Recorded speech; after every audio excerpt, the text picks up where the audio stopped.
Editor Urdu रोजनामा सियासत, तेलुगु देशम कायद मोहतरम लालजान पाशा साहब, मोहतरम मुकाम मधु साहब रुकन पार्लियामेंट, मोहतरम मुकाम महमूद अली साहब जनरल सेक्रेटरी TRS, मोअज़्ज़िज़ सामईन, हमनशी आ दहर में शोरे अमल पैदा करे, हमनशी आ दहर में शोरे अमल पैदा करे, ताबके यूं इमरोज और फरदा करे, ताबके यूं इमरोज और फरदा करे।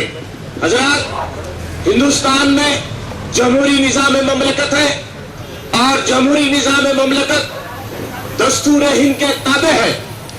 जो भी स्कीम बनती है, कानून बनता है, जियो जारी होता है, सर्कुलर जारी होता है, वो तमाम के तमाम आर्टिकल 14 के ताबे है।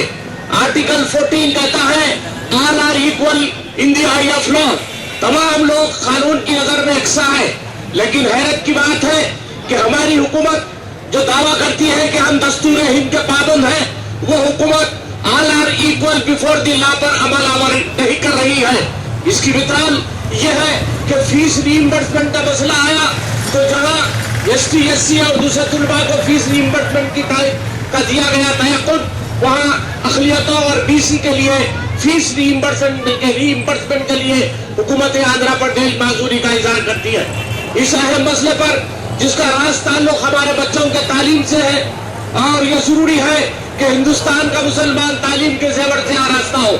ये भी जरूरी है कि हमारे बच्चे डॉक्टर बने, इंजीनियर बने, साइंसदान बने, वकील बने, डॉक्टर बने, लेकिन इन बच्चों के लिए रास्ते रोके जा रहे हैं और उनके लिए कॉलेजेस के दरवाजे बंद किए जा रहे हैं।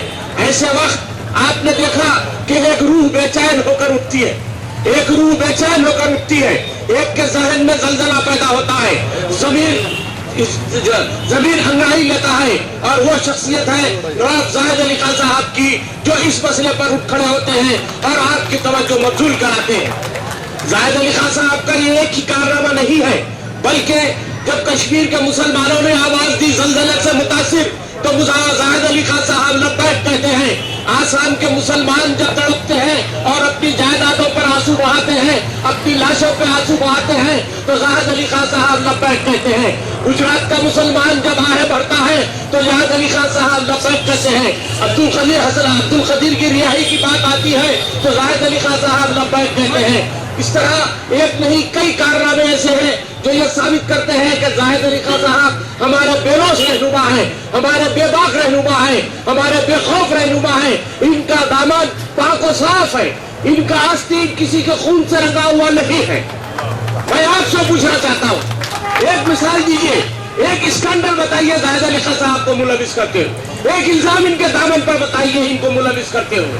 मुझे बताइए कि एक शख्स ये कह सकता है कि नवाब जाहिद अली खान साहब ने मिल्लत से कहा साथ बेवफाई किया, इनके साथ इन्होंने गद्दारी। इसलिए आज हम उनका साथ दे रहे हैं कि आज हैदराबाद आंध्र प्रदेश ही नहीं, मुसलमानों की जो मसनद क़ियादत हिंदुस्तान में खाली है, उसकी तरफ तेजी से कदम बढ़ा रहे हैं जाहिद अली खान साहब। ऐसे वक्त आपकी और हमारी अव्वल तरीन अहम तरीन फरीजा है कि हम तमाम जाहिद अली खान साहब के हाथ मजबूत करें। आंध्र प्रदेश के कांग्रेस के लोग ये कह रहे हैं कि साहब खजाना खाली हो गया है, हम फीस रीइंबर्समेंट के लिए पैसा कहां से लाएं।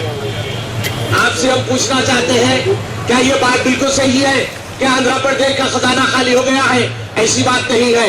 खजाने में रियासत के और मरकज के खजाने में करोड़ों रुपया, करोड़ों जिसकी आप गिनती नहीं कर सकते, और ये सारे का सारा खजाना आपके बाप की जागीर रही। ये खजाने में मेरा टैक्स है, एक वकील का टैक्स है, एक डॉक्टर का टैक्स है, एक मुस्लिम ऑटो ड्राइवर का टैक्स है, मुस्लिम बंडीदार का टैक्स है, मुस्लिम डॉक्टर का टैक्स है, मुस्लिम सियासतदान का टैक्स है, मुस्लिम गवर्नमेंट के एम्प्लॉय का टैक्स है। हर वो फर्द जो हिंदुस्तान में बाकी है मुसलमान है, उसका टैक्स इस खजाने में जमा है। इस पर जितना हक राहुल गांधी का है, जितना हक सोनिया गांधी का है, जितना हक प्रियंका गांधी का है, जितना हक किरण रेड्डी का है, जितना हक किसी राव का है, उतना हक उस्मान शहीद का भी है, तुम्हारी औलाद का भी है। लेकिन शर्त यह है कि हम जुद्दोजहद करना सीखे, अपना हक मांगना सीखे। भिखारियों की तरह कासे गदागरी लिए किसी जमात के दहलीज पे खड़े मत हो जाएंगे। आपका हक हिंदुस्तान पे है। आप जानते हैं आपको ना सर कटाने की जरूरत है, ना सर झुकाने की जरूरत। نہ بندوق کی ضرورت ہے، نہ لاٹھی کی ضرورت ہے، نہ جیل جانے کی ضرورت ہے. آپ کو صرف ایک کام کرنا ہے. میں جانتا ہوں یہاں کئی ایک جماعتوں کے نمائندے موجود ہیں اور ایسے افراد موجود ہیں جو سوسائٹی پہ اثر رکھتے ہیں. میں ایک ہی بات کہتا ہوں، انقلاب لانے کے لیے کیا چیز کی ضرورت ہے مجھے بتائیے.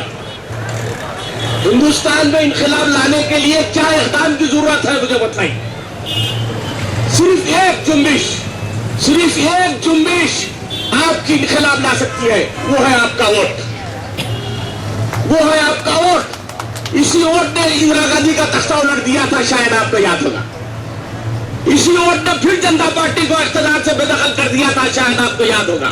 اسی ووٹ نے پھر اندرا گاندھی کو اقتدار سے کنار کیا، شاید آپ کو یاد ہوگا. یہی ووٹ کی قیمت ہے جو تقدیر بدل دیتی ہے. اس کے لیے آپ پہ لازم ہے کہ آپ اپنے ووٹ کا بہترین استعمال کریں، اپنے ووٹ کو بکنے نہ دیں. آپ کا ووٹ طوائف کے گھر کا کوئی جھاڑو دینے والا فرد کے ہاتھ میں نہیں ہے. آپ کا ووٹ اس ملک کی تقدیر بدل سکتا ہے. اسی لیے سوچ سمجھ کے آپ کے ووٹوں کو استعمال کیجئے. ایس ٹی ایس سی کے طبقات کے لوگ اپنے ووٹ کی اہمیت کو جانتے ہیں. امبیڈکر نے کہا تھا ان سے، اس ملک میں کچھ مت کرو، نہ مسلمان ہو نہ عیسائی ہو، اپنے ووٹوں کو ایک جگہ کر لو اور اس کی اہمیت کو منوا لو. دیکھو تمہارے پاؤں پڑے گا، تمہاری پاپوش برداری کرے گا. آج اس کی مثال سامنے. کاشی رام نے بھی یہی کہا S T S C B C سے کہ خبردار، کسی کے پاپوش برداری کی ضرورت نہیں ہے، کسی کے جوتے اٹھانے کی ضرورت نہیں ہے. وقت آئے گا لوگ تمہارے جوتے اٹھائیں گے، بچڑتی ہے کہ تم ووٹوں کی اہمیت کو سمجھو. انہوں نے ووٹوں کی اہمیت کو سمجھ لیا.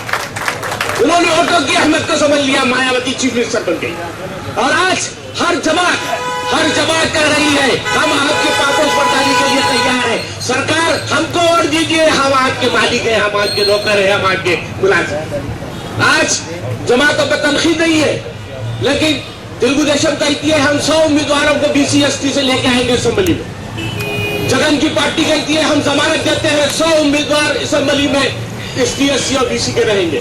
کسی جماعت نے کہا مسلمانوں کے ہم 50 نمائندوں کو لائیں گے. کسی جماعت نے کہا. تنقید نہیں ہے، میں ویلکم کرتا ہوں. میں تو کہتا ہوں کہ جناب 200 لائیے، لیکن کم از کم 100 کا تو بات کیجئے. وعدہ پورا مت کیجئے، کم از کم بات تو کیجئے کہ ہم 100 نمائندوں کو مسلمانوں کے اسمبلی میں دیکھنا چاہتے ہیں. یہ اس لیے ہو رہا ہے کہ وہ لوگ جانتے ہیں کہ آپ بکاؤ مال ہیں. ہر جماعت جانتی ہے مسلمانوں کا ووٹ بکاؤ ہے، مسلمانوں کی بات کرنے والا بکاؤ ہے، مسلمانوں کے لیے لڑنے کا دعویٰ کرنے والا بکاؤ ہے. لہذا کوئی جماعت تمہارے ووٹوں کی اہمیت نہیں رکھتی. اپنے ووٹوں کو منواؤ مسلمانوں، اپنے ووٹوں کی اہمیت کو منواؤ مسلمانوں، اپنی تعداد کو منواؤ مسلمانوں. اللہ تم کو کیوں پیدا کر رہا ہے ہندوستان میں؟ 3000 گجرات میں مارے گئے، 10,000 کے اوپر آسام میں مارے گئے. کہاں فساد نہیں ہوا، کہاں آپ قتل نہیں ہوئے. لیکن یہ کیا بات ہے کہ اللہ پھر بھی آپ پہ رحمت کی بارش کر رہا ہے؟ اس لیے پیدا کر رہا ہے کہ وہ جان دیکھنا چاہتا ہے. وہ دیکھنا چاہتا ہے کہ کب مسلمان بیدار ہوتا ہے اور اپنی تعداد کی بنیاد پر انقلاب لاتا ہے. مجھے امید ہے کہ زاہد علی خان صاحب کی جانب سے چلائے جانے والی ہر مہم کی آپ تائید کریں گے، ہر مہم کی آپ تائید کریں گے. اور ہم تمام یکجا ہو کر ایک پلیٹ فارم سے جواب زاہد علی خان صاحب کو اپنا رہنما تسلیم کرتے ہیں. کیا آپ بھی تسلیم کرتے ہیں؟ ہاتھ اٹھائیے. زاہد علی خان صاحب ہمارے رہنما ہیں، ہمارے لیڈر ہیں. آپ تسلیم کرتے ہیں؟ زور سے آواز لگائیے. آپ تسلیم کرتے ہیں؟ آپ تسلیم کرتے ہیں؟ زاہد علی خان آپ کے رہنما ہیں.